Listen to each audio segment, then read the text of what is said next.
There is a conversation happening inside her head that she has not shared with you yet. It started the moment she realized the gap between your ages was not small, not the kind of difference that gets glossed over or goes unnoticed. It was real, significant, the kind that other people will comment on, the kind that she knew from the moment she registered it would come with opinions from people who were not in the room when she felt what she felt. And here's what I need you to understand before anything else in this video. She had that conversation. She sat with every doubt. She weighed every complication. And she is still here. She still looks at you the way she looks at you. She still reaches for you, thinks about you, shows up for you. That did not happen by accident. That did not happen because she wasn't thinking clearly or because she hasn't fully considered what this means. She decided. Quietly, privately, completely. She decided. And what I want to explore with you today is what that decision actually means, what it tells you about her, what it tells you about what she needs from you, and why the age gap, the thing that feels like the obstacle, is actually, in many ways, the thing that is making this more real than most of what she has experienced before. My name is Lala Cooper, and let's get into it. First, let's talk about what it actually takes for a woman to cross that line, because it is not effortless. Society has very strong opinions about age gaps in relationships. Those opinions exist in her world, in her friendships, her family, the way people talk about these dynamics online, the assumptions that get made about what an age gap means and why it exists. She has heard all of it. She has probably said some of it herself at some point before this happened to her. And then something shifted. She met you, or she knew you, or she had been around you, and something in her responded to you in a way that her intellectual framework was not prepared for. Something that didn't ask for permission and didn't consult the list of people she was supposed to be attracted to. She felt something real. And instead of dismissing it, instead of talking herself out of it the way the sensible, socially comfortable version of herself might have, she let herself feel it. She stayed with it. She asked herself the honest question, is this worth it? And the answer that came back was yes. That is not a small thing. That is a woman who has looked at the full picture, the complications, the judgments, the uncertainty, and chosen you anyway. Do not minimize what that took. Now let's talk about what she actually sees in you, because this matters enormously, not for your ego, but for your understanding of what this relationship is actually built on. When a woman chooses a man despite a significant age gap, she is almost never doing it for superficial reasons. The superficial reasons, status, money, a certain kind of image, those exist, but they produce a very different dynamic. They produce a woman who is present but not invested. A woman who is there for what the relationship gives her, not for who you actually are. That is not what I am describing. I am describing the woman who looked at you, the real you, the full you, and decided that what she found there was worth every complicated conversation she is going to have with the people in her life who won't immediately understand. What does she see? She sees a man who knows himself. Not perfectly, no one does, but in a way that most of the men her age do not yet. There is a settledness to you, a sense of direction, a way of handling things that comes from having actually lived through some things, having failed at some things, having learned what actually matters and quietly let go of what doesn't. She sees someone who is not still figuring out who he is at the most fundamental level, someone who has a relationship with himself that is stable enough to make her feel stable too. That quality, that groundedness, is extraordinarily attractive to a woman who has spent time around men who are still becoming, still performing, still auditioning for a version of themselves they haven't quite located yet. She sees patience, the unhurried quality of a man who is not desperate to prove himself at every turn, who does not need every interaction to be a competition, who can listen without waiting for his turn to talk, who can be present with her in a way that does not feel rushed or distracted or conditional. She sees depth, real depth, the kind that comes from a life that has had enough time to accumulate meaning, relationships that taught him something, losses that shaped him, choices he made and has had to live with, wisdom that is not theoretical, but earned. She is not imagining these things. She is responding to things that are actually there. And that response, that pull toward you, is as real and as valid as any attraction she has ever felt. But here's where I want to be honest with you, because this video would not be doing its job if it only told you what you want to hear. The age gap brings specific challenges, not insurmountable ones, but real ones. And the way you handle them will determine whether what she decided becomes the foundation of something extraordinary or slowly erodes under the weight of things that were never addressed. The first challenge is her autonomy.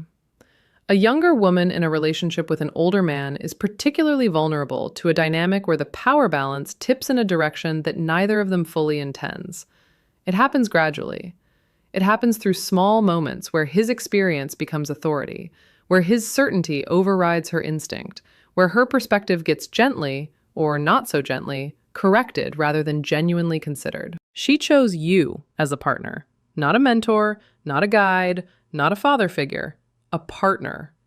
That means her opinions carry the same weight as yours. Her instincts deserve the same respect.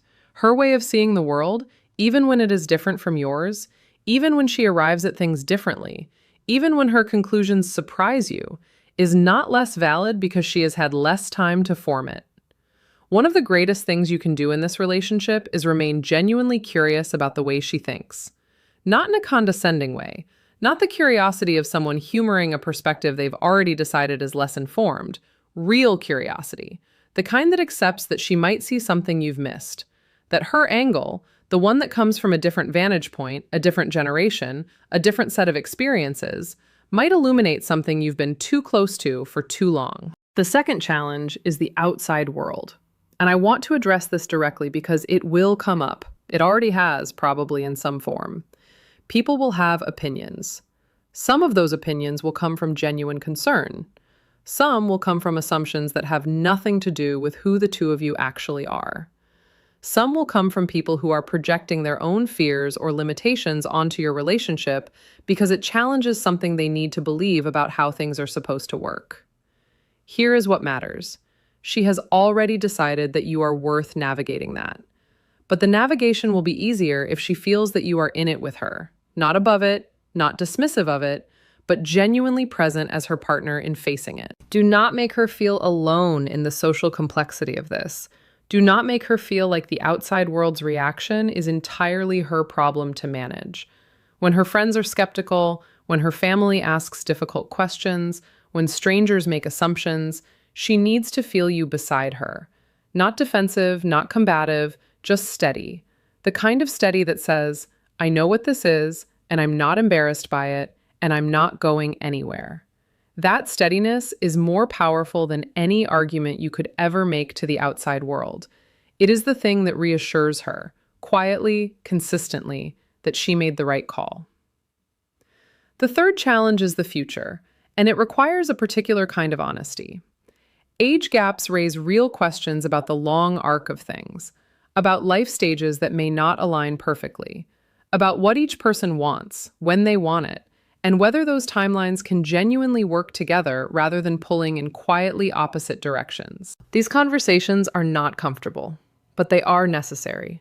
And having them early, not to create anxiety, but to create clarity, is one of the most loving things you can do for her and for yourself. She is not fragile. She can handle an honest conversation about the real shape of the future. What she cannot handle, what will slowly damage her trust in ways that are hard to repair, is the feeling that important things are being avoided, that the relationship is operating in a kind of willful blindness, drifting along on the assumption that everything will work itself out. She chose you with her eyes open. Give her the respect of keeping your eyes open too. Now let's come back to something fundamental, because everything I've described, the challenges, the complexity, the things that need to be addressed, exists alongside something that is simply and undeniably true. She wants you. Not as a placeholder, not as an experiment, not as a rebellion against something or a reaching toward something else. She wants you, the specific, particular, irreplaceable you that she encountered and could not walk away from. There is a woman who looked at the full picture and made a choice. who understood the complications and felt the pull anyway, who had every reason to keep things simple and chose something real instead, who is showing up day after day in the quiet and consistent way that people only show up when something genuinely matters to them. That kind of choosing, the kind that happens with full knowledge of the cost, is one of the rarest things in the landscape of human connection. Most people choose what is easy. Most people choose what requires the least explanation, the fewest difficult conversations, the smoothest path through the opinions of everyone around them. She did not do that. She chose the more complex thing because the more complex thing was you. And that is worth more than any version of love that arrived without having to decide anything. What she needs from you now is not grand gestures or constant reassurance or a running defense of the relationship against a world that hasn't caught up yet. What she needs is exactly what drew her to you in the first place. Presence. The unhurried, uncalculating, genuinely interested presence of a man who sees her. Not the idea of her, not the youth of her, not what she represents, but her, the specific person she is, the way her mind works, the things she cares about, the fears she carries, the dreams she hasn't told everyone about. Consistency, the kind that does not spike and dip with mood or circumstance, but runs underneath everything like a current. Steady, reliable, there. Respect. Not the kind that is performed in public and disappears in private. The real kind. The kind that shows up in the small moments. In the way you speak to her when no one is watching. In the way you handle her perspective even when it challenges yours. In the way you make her feel, every day, that the decision she made, the brave, complicated, fully conscious decision she made, was the right one. She already decided. She decided before you knew she had. She decided in the quiet of her own mind, after sitting with every doubt, after weighing every complication, after facing every fear about what this means and who might not understand. She decided yes. Now be the man who was worth that decision. I'm Lala Cooper, and I'll see you in the next one.